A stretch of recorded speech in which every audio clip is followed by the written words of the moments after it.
Hey everybody, and welcome back to another episode of Response to Viewers. And this is a series I haven't done anything on in a little while, and it's where I take some comments that I get on YouTube and I give a response to them. I only do it when I feel it's kind of warranted. And in this case, it really goes hand in hand with a video I did last week that actually got some great attention, and I had a lot of comments about. A lot of people appreciated me doing it.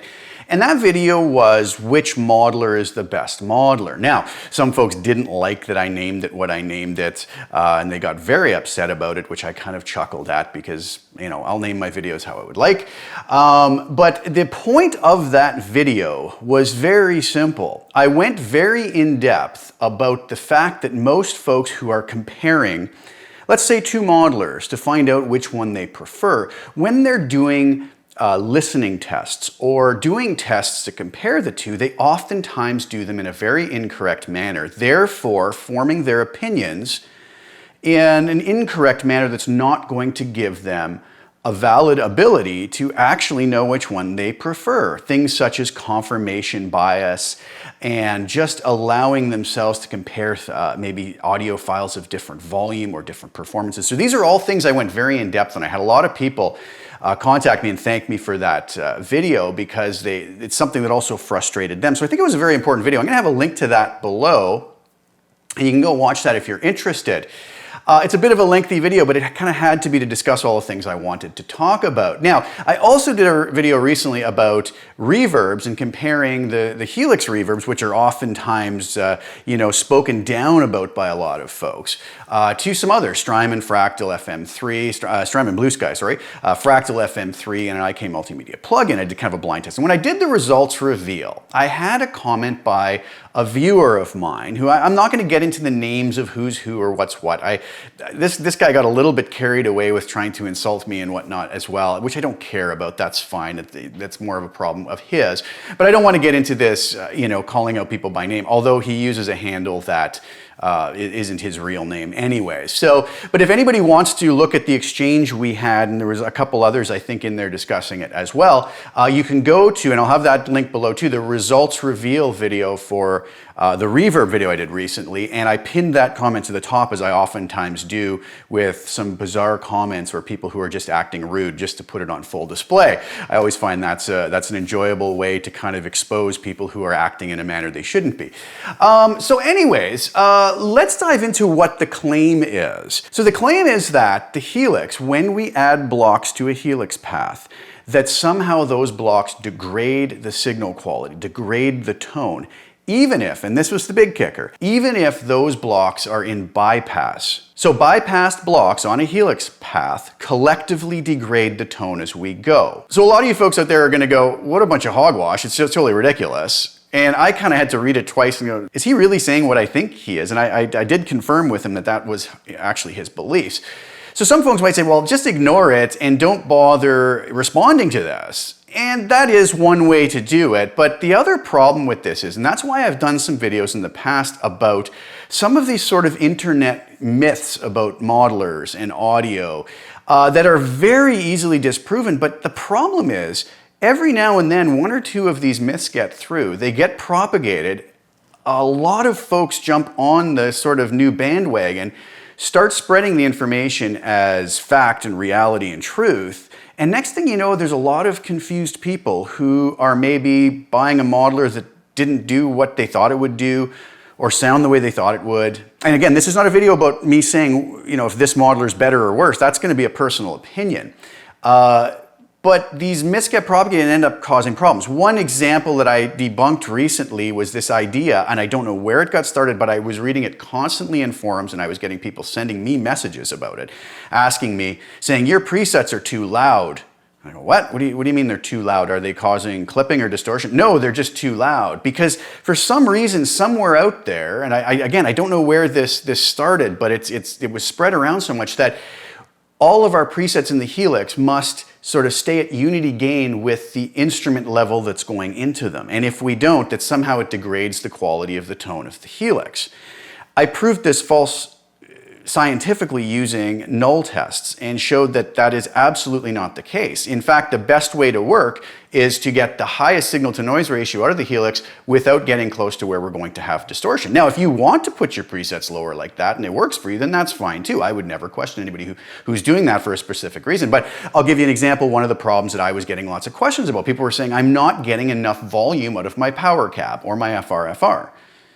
No matter how loud I turn it up, I can't seem to get enough volume on it. Well, of course not, because you're feeding it such a low signal out of your helix possibly because of these guidelines, unwritten rules that you're following, that you're not maximizing it. So now you may have to go bump the input gain up on something like the power cab, which is just going to add noise, and you're not maximizing your signal to noise ratio. And I actually had people tell me they sold their power cab because they couldn't get it loud enough, and all along it was just that they weren't sending enough signal out of their helix to the power cab. So just as one example of why these things have to be kind of nipped in the bud sometimes, because it's actually causing people to make very poor decisions and maybe not get the most out of their equipment. So let's go over and read the claims that were made here, okay? I've blocked out the names because I don't want to get into talking about who's who. So the original comment said, a 10% difference in one effect isn't a big deal, but when every block used is 10% worse, then it really compiles into a big issue. Now we can stop right there and we say, there's so much wrong with this statement to begin with. A 10% difference. Okay, well, can you please define what the difference is that you're hearing? Because we can't even comment on this until we know if there is a difference or what it actually is. And then some comments like, when every block used is 10% worse. Again, what do you mean by worse? Did it add a bunch of noise? How did it change the signal? Please explain this in detail before throwing out these kind of opinions as facts. Anyways, this is where it gets very weird. It says this is where the fractal shines. In the helix, you can add blocks that are bypassed and hear the tone getting worse. And shockingly, that got 1 thumbs up, which is strange. All right, well, somebody else comes on and asks him, because they were puzzled by it too. They said, so you're saying with the helix, when you use all of the DSP available in a preset, it degrades the overall quality of the blocks? I've never heard that. Okay. I responded to him, I said, wait, are you suggesting that bypass blocks in the helix degrade the tone? I really wanted to make sure that I was understanding where he was coming from before I could even have this discussion. I didn't want to get into an argument about this 10% worse or 10% difference, which again is kind of silly anyways. So he responds to the original poster that asked about the DSP, and he says, no, I don't think it's a DSP issue. I think it has to do with the simulated input impedance of the model's effect. Now that is a fair point, but let's discuss that in a moment.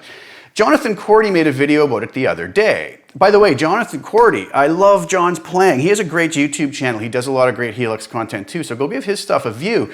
But the funny thing is, I hadn't seen his video at this point, but I went to and watched it afterwards, and he's misrepresenting what John was saying in this video. John did an excellent video talking about impedance. This is not what he was talking about in any way, shape, or form. So again, people watch things and then don't really understand what they're watching or listening to and then twist it to come up as proof of a claim that's false. It's bizarre. This is where it gets weird too. Line 6 algorithms shoot for being real. Okay, that I would say is actually a pretty positive thing.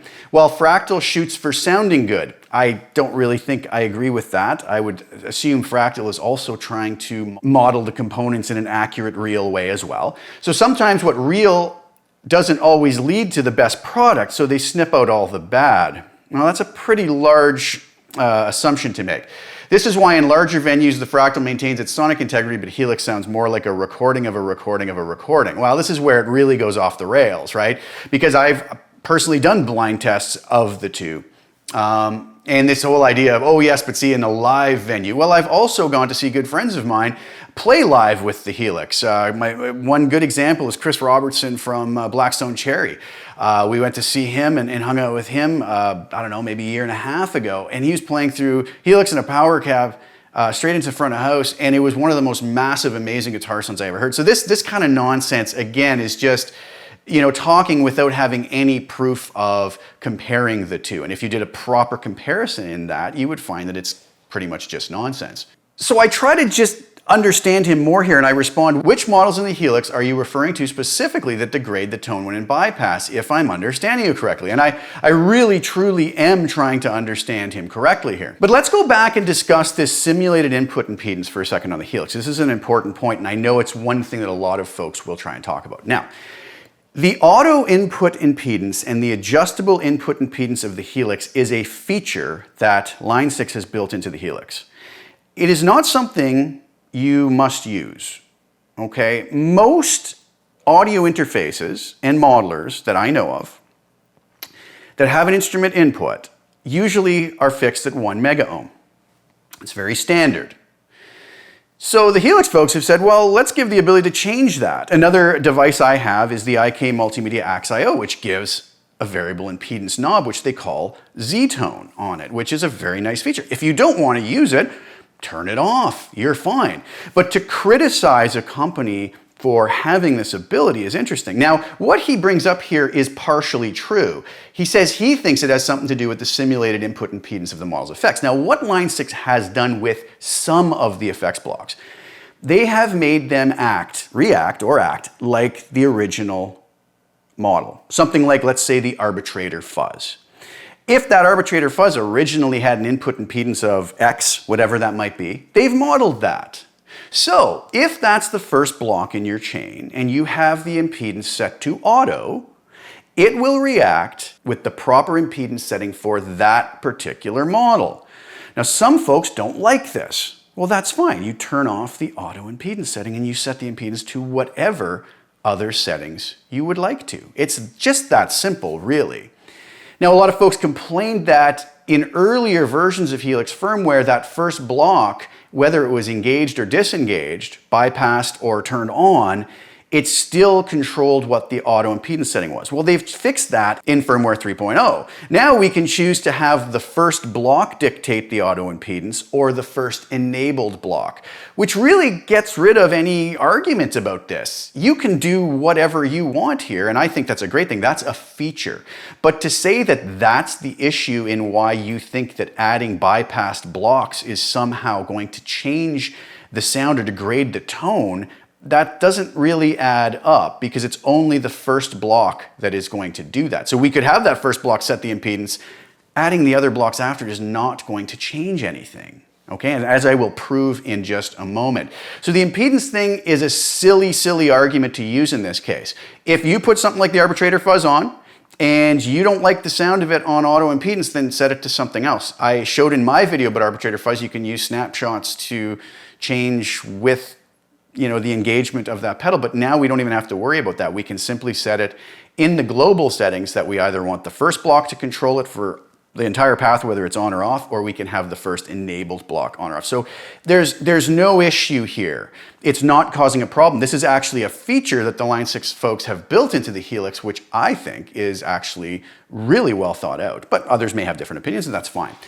So I approach him again and I ask him, just for clarity here, because I don't want to argue about something if we agree on a topic and are talking about the same thing. So I said, which models in the Helix are you referring to specifically that degrade the tone when in bypass, if I'm understanding you correctly? So I would think up until that point, I've been polite enough with him. I'm really trying to understand here.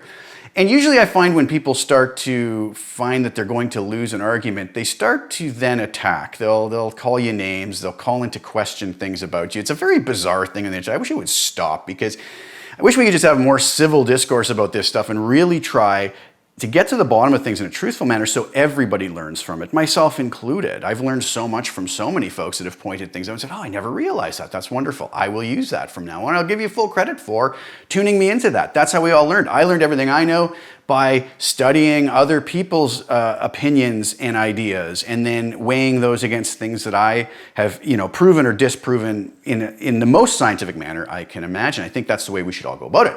So his response to me is, I wouldn't say it's a specific one because it can be any of them or all of them, and it gets worse when more are stacked. So he's talking about the blocks that I asked about. Which specific block are you talking about?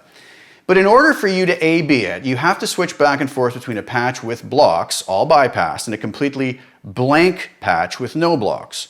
Or you can stay in one patch and delete blocks to hear the difference. But you can't just bypass them because the tone suck is still there even when the effect is bypassed. Make sure you use a spectrum analyzer when comparing them, Jason. I think you may have some high frequency hearing loss. And for everyone who's going to think I'm just being a troll, I assure you I'm not. This is exactly what I would talk about in person, but I'm sure someone will be offended. The interesting part here is he actually realizes he's off base and being troll-like, but he's going to convince everybody that he's not. I was fine with everything he said up until he started calling my hearing into question, simply because he's welcome to that opinion. He has an uninformed opinion. That's not a problem, but maybe listen to somebody else who has an informed, educated opinion, and you could fix your faulty way of thinking. I'm not saying that as my opinion. I'm going to prove to you in a minute that what I'm saying is demonstrably, scientifically provable. Now, what he says here is he gives me this way to kind of do the test, which is a faulty way of doing the test. In my video last week about which modeler is best, where I talk about something called confirmation bias, this would be ripe for confirmation bias to take over. He obviously wants to believe that the helix, with bypassed blocks on the path, colors the tone in some awful way. It does not. We know this, and I'm going to prove it to you in a second. So he decides to do an example where two things are problem. Confirmation bias is going to come into play, and the echoic memory, which is extremely short, is going to come into play, that by the time you switch to another preset, you've already forgotten what you're hearing from the other. He's telling me to use a spectrum analyzer, which isn't going to tell you anything anyways. We can use a simple null test, though, to disprove this without a shadow of a doubt, which we will do in a moment once we get through the rest of this nonsense. This experiment he's talking about, where you have a path, you delete blocks, or you switch to another preset, very clumsy way to do it, and we're relying on our ears, which can fool us. Okay. Now, this idea of he thinks I may have high frequency hearing loss, I have no idea why he would suggest this or say it. He doesn't explain that. I ask him why, and he just skirts away from it. I find this is something used by the whole quote-unquote golden ears audiophile types, or the whole self-professed golden ears audiophile types. Anytime they're called out that, something they're professing they hear isn't there or is there, they then say, well, it's because I can hear it and you can't. And they sort of put themselves up on this weird pedestal, not knowing anything about the person they're talking about. Now, maybe they can hear or not hear something. Then let's do this. Let's do it in a blind test, double blind test, perfectly matched. And none of them ever seem to want to do that. Then they say, oh, blind tests don't reveal anything, right? And it's always this next excuse, which is what I expect from this viewer as well, once he's proven wrong. But whatever, beyond that, then it's not my problem. I won't even respond to this. I won't go into my lengthy response. If you guys want to go read the comments, they are up where I told you, pinned to the top on the video in the link below. But I simply tell him that no, and in a respectful manner, you're wrong. And I said, again, where are you calling into question my hearing now? Where did this ever come into play? I told him I don't even need my hearing to do this test to prove that it's wrong, and we'll show that in a second. So then he tells me I can prove it in person. Maybe one day we'll run into each other at a convention. I don't know how at a noisy convention he would prove this to me in any other way than he could with a comment online. I just simply said, you can't, it's as simple as that. A null test proves you wrong, the discussion is over. Meaning at this point, I'm not going to argue anymore about this. But then he says this, he says, Jason, you're wrong. A null test will prove it. I guess will prove that he's right, I'm assuming is what he means. Set your ego down and listen to what I'm trying to tell you. You have missed this. Don't make me start a YouTube channel just to embarrass you.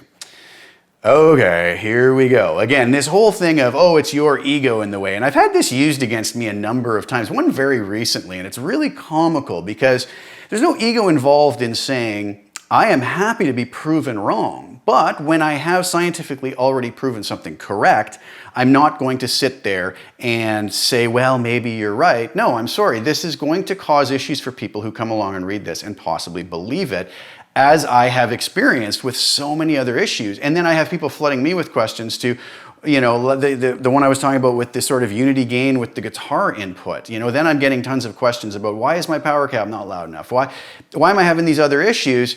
And it becomes a true issue. So let's prove this wrong. So let's go over to HXEdit and Cubase here. HXEdit is going to kind of pop on and off the screen as I click on Cubase. I'll just have to pull it back up here just so you can see it. But here's what I have going. I recorded a guitar track, a process guitar track, doesn't matter, it just has to be some sort of signal file here. And this is my guitar part, okay? Then I have a track in Cubase called Path A and one called Path B. You can see my input for Path A down here, my input for Path B down here. This is my guitar track. I have path A being monitored in Helix and path B being monitored in Helix. Now come over to the Helix. Both of these paths are being fed with USB 3.4. This path is being fed to USB 1.2, and let me show you this very quickly. On my inputs in my Cubase instance, path A is being fed, I've called it path A, by input 1 and 2. Path B is being fed by input 3 and 4. My output, stereo out 2, is sending output 3 and 4. So what that means is the stereo output of the Helix is feeding USB 3 and 4 into these paths from this track. And you can see that if I pull up my mixer. Stereo out 2 is USB 3 and 4 like I just showed you. Right here, just so nobody accuses me of doing something funny here. Path A and path B, the input on path A is from path A, which is input 1.2, USB 1.2 on the Helix, and path B is input 3.4. So that is all set up as it should be to do this experiment properly. So we now have two paths that are not processing audio in any way other than just passing it clean right through, right? So this would be true bypass, just entering on USB 3.4. This is exiting on 1.2, being monitored on path A, exiting on USB 3.4, being monitored on path B. All settings are identical here, okay? I don't have inserts or EQ or anything on either path. That would actually work against me for this test if I did that. Okay, so what's gonna happen here is if I play back my little example here,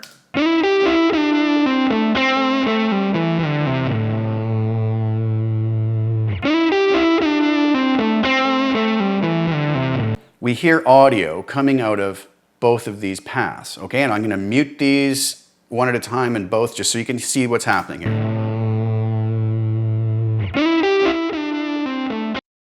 When I mute them both, the sound disappears. I bring one in, one is there. I bring both in, they get louder. So it's feeding out of this track in Cubase through the Helix, both paths getting the identical signal. Then we are monitoring them on path A and path B. Now, if I was to play this, take my mixer and flip the phase on one of these tracks, the sound would disappear. What that means for anybody who doesn't know what a null test is, when two sounds are identical and you play them at the same time, at the same volume, everything's exact, and you flip the phase, the sound ceases to exist. That proves that both of these paths sound identical. So let's do that. I'm going to start this up. Now I'm going to flip the phase on one of the tracks.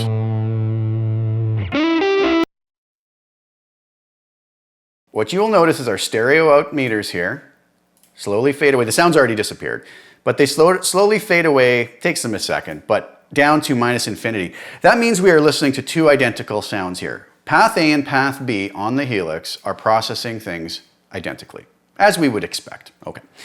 So the idea then is that if I start, I'm going to let that just keep looping. If I start adding blocks down here, that somehow that's going to slowly degrade the tone, which we would hear. The sound would start coming back. So let's add a block. I'm going to go down and add a simple stereo gain block. Now, even with that turned on, what we notice here, when I moved it, it was a little glitch in it. What we notice here is when I engage that, we still, even with that engaged, if I bypass it, again, it still nulls down to minus infinity. Okay, you have to keep clicking this to sort of see the updated meter. So, okay, so we'll leave that on. Let's go to something like an amp and a cab. Actually, let's do this. Let's move this over and let's go with something that we know messes with the impedance. In this case, it's not going to because there is no impedance setting on the USB 3.4. Now, before anybody says, it's going to be different for guitar, I'll show you in a minute, it's not. If we compared this path with a different impedance setting than this path, yes, there would be a difference, but that's the same as changing the sound. But we have the ability to turn that on or off if we want, or if we don't want it on. It's a feature of the Helix, as I already explained. So let's go and put on something like the arbitrator fuzz. Now, obviously when I add it to the path, we have two different things going on now. But remember what the claim is. If we bypass this, it's starting to degrade the tone. Let me bypass it. What happens to our stereo out meter here? it goes down to 0. Keep in mind, this stereo out is what is feeding the Helix. That is this playing into the Helix. We won't hear this one anyways. So again, we're down to minus infinity. There is no degradation of tone. Let's keep adding things. Let's add an amp and a cab. Let's go, I don't know, US small tweed. Now, again, we add it to the path, we get sound. If I shut that off, once again, not surprisingly, the signal disappears. Down, and I'm sorry it takes a second to get down there, but there you go, minus infinity. I don't know if that's enough proof yet for anybody. Let's add a reverb on there. Let's put like a Ganymede reverb. We turn it off. Again, the sound disappears. If I flip the phase, of course it's going to come back. But over here now, once again, when that meter fades down, it disappears, proving that these bypassed blocks are doing absolutely nothing to degrade the tone. Just beyond a shadow of a doubt here, let's keep adding. Let's put a flanger on. We'll bypass it. Oh, shock of shocks, guess what happens? Apparently I'm not embarrassing myself anymore, as the original reader so kindly put it. Back to minus infinity. So we now have 5 blocks that haven't degraded the tone. Let's put a compressor on there. What the heck? Bypass it. Oh, again, guess what happens? That's right, it nulls down to infinity. So again, at this point, just in case anybody doesn't understand what's actually happening here, we have one path that is not being processed. The claim was, as we add bypassed blocks, everyone, I believe he said, degrades the sound by 10%. I don't know if he was being accurate or thinking he was being accurate or just throwing that number out there. But so far then, we would have, by his words, a 60% degradation of tone where we have 0%. We still have room for 2 more blocks. What the heck? Let's throw a delay in there. Let's go with the stereo transistor tape. Mute it. Oh, look what happens yet again. We slowly fade down to minus infinity and the sound disappears. So with, what do we have? 7 blocks on this path bypassed. It is identical in sound, scientifically proven. Okay. As I come in here, if I turn all of these blocks on, obviously we got this weird sick sound because I didn't really think about how I was putting the blocks on. But again, as I turn them off, watch what happens.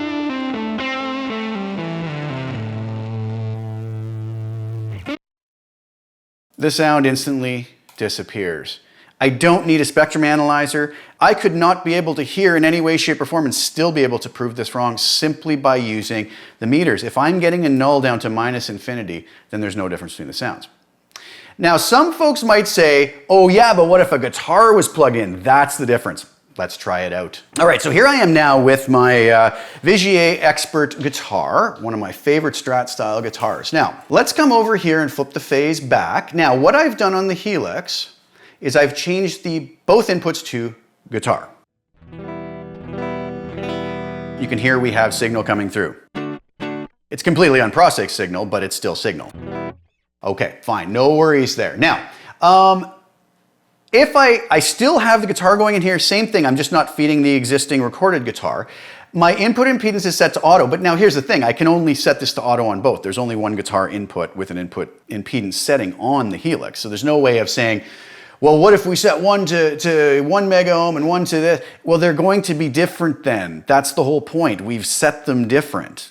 But the point is we have the choice. If you don't like the way the impedance thing works on the Helix, set it to 1 mega ohm and it'll be exactly the same as 90% or 95% of the other audio interfaces and modelers out there with the one instrument input. Okay, it's just that simple. There's nothing wrong with this, okay? But if I now do this and I have all the settings the same, I play, we get signal. If I flip the phase on one, watch the meters here. Let them go down to minus infinity. The stereo out meter will not move. The path A and path B ones will. I have my volume turned up on my guitar, as you can see, so nobody's saying that I'm tricking anybody. If I strum a chord and then hit that phase button, you'll hear that chord come back.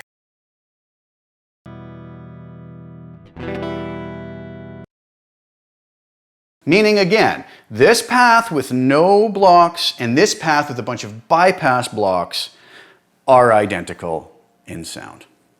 So, I hated to have to go through that huge long explanation, but I thought this video went hand in hand and really further to prove my points I was making in Which is the Best Guitar Modeler video. That so many folks have these massively strong opinions. They're uneducated opinions, and I don't say that in a mean or insulting way. They just truly are uneducated opinions. They are basing them off of, tests that they've done using spectrum analyzers and not taking into effect the confirmation bias and the faulty tests that they're using that isn't actually proving anything, but they walk away very almost arrogant about it, and then come and talk to somebody who's trying to explain to them kindly that no, that's not the way it works, and then they start calling your hearing into questioning and saying that you have a big ego and all this other stuff. And it's a bizarre thing. I wish it would stop on the internet. I don't ever do these videos because I want to argue with people about things, but there are things that are opinion based, and you'll notice one thing I always do is I always state when something is my opinion, and others may have different opinions, and that's fine. We can get along fine. We can have a respectful discussion about it. And maybe one of us will learn something from a discussion about an opinion. Maybe we won't. Maybe we'll both walk away still carrying the same opinion. We can still be friends and everything. It's wonderful. But it's when you start getting these sort of ad hominem attacks and insults floating around that, because their opinion differs from you is where I don't really understand it. And it's very puzzling to me, but it's unfortunately a very common thing these days. But I find it more puzzling than anything. I read it and I kind of walk away shaking my head. But anyways, I thought that was a great video to go along and proving what I was talking about in that video about Which is the Best Guitar Modeler. The confirmation bias, not taking into account the shortness of our echoic memory, faulty testing, under the guise of, oh, it's been proven, right? So this does prove it.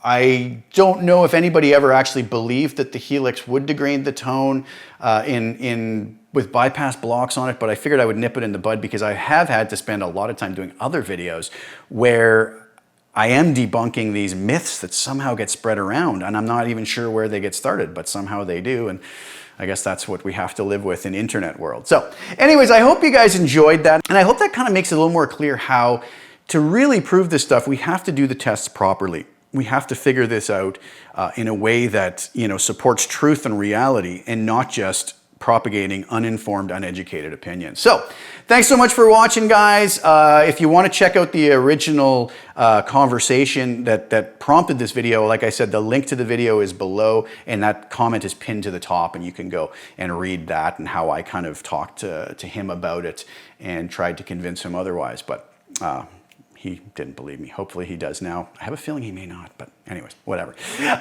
Thanks so much for tuning in, guys. Please like the video, share it with anybody who you think would get some use out of it. Subscribe to the channel, hit the little bell notification to get notified when I put new content out. I'll be back soon with a lot more content. Thank you guys so much again for tuning in. Ciao for now.